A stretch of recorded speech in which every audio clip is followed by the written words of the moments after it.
मैंने जब आरएफपीज दोनों आरएफपीज एक साथ पढ़े तो मुझको बहुत सारे ऐसे डिस्क्रिपेंसीज मिली, जो मैं मानता हूँ कि ऐसे दर्शाते हैं कि ये एक पैटर्न पेंट करते हैं कि ये सीबीएसई कोएम्ट एजुटेक की मदद कर रहा है। मैंने इसे अपने ब्लॉग्स में सारे ब्लॉग में पॉइंट वाइज स्ट्रक्चर्ड वाइज सबको लिखा है। एक पॉइंट मैं आज रेज करना चाहूंगा। जैसे मैंने आपके जो स्क्रीन पर जो स्क्रीनशॉट चल रहा है, जो सर्कल रेड सर्कल है, वो मैंने किया है। उसमें आपको दिख रहा होगा कि the issue will be put in front of a committee decided by CBSE. ये नए आरएफपी में था, 28 अगस्त को जो रिलीज हुआ है। और ये जो नए आरएफपी में जो ये क्लॉज था, इसको एक कॉरिगेंडम डाला गया है।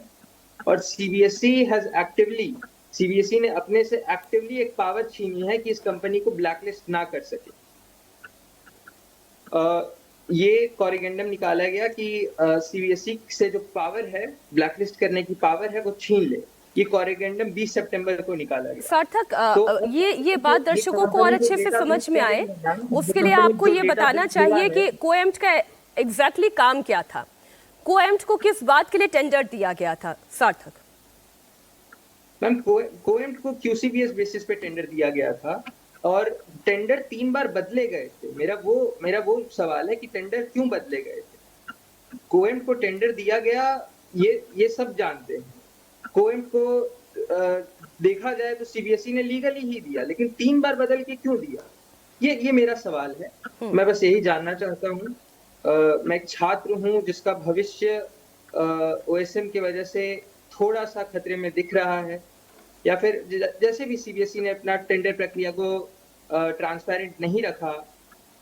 सीबीएसई पर हम सब छात्रों का भविष्य डिपेंड करता है। तो हम चाहते हैं कि सीबीएसई एक ट्रांसपेरेंट ऑर्गेनाइजेशन के रूप में काम करे। बिल्कुल, हम भी वही और चाहते हैं, इसलिए आज का ये मुद्दा उठाने के पीछे सार्थक हमारा कारण भी यही है। सार्थक, एक और बात बताएं, एक और जो इस पूरी स्कैन शीट्स को देखने से पता चलता है, ऐसा लगता है ये जी मैम। स्कैन हुई ही नहीं है। ऐसा जी मैम। लगता है इन शीट्स को देखने पर एज इफ कोई रिफ्लेक्शन इसके ऊपर आ रहा है जो कि स्कैनिंग में नहीं आता है। जी मैम, ड्रॉप शैडोज आ रहे हैं। जी जी, सार्थक अपनी बात मैम तो पूरी ये करें। हाँ जी मैम, तो ये एक्चुअली स्कैनर क्या हुआ था कि सीबीएसई ने पिछले पिछले जो आरएफपी था, उसमें उन्होंने क्लियरली मेंशन किया था कि ऑटोमेटिक बुक स्कैनर्स यूज करो विथ 300 डीपीआई।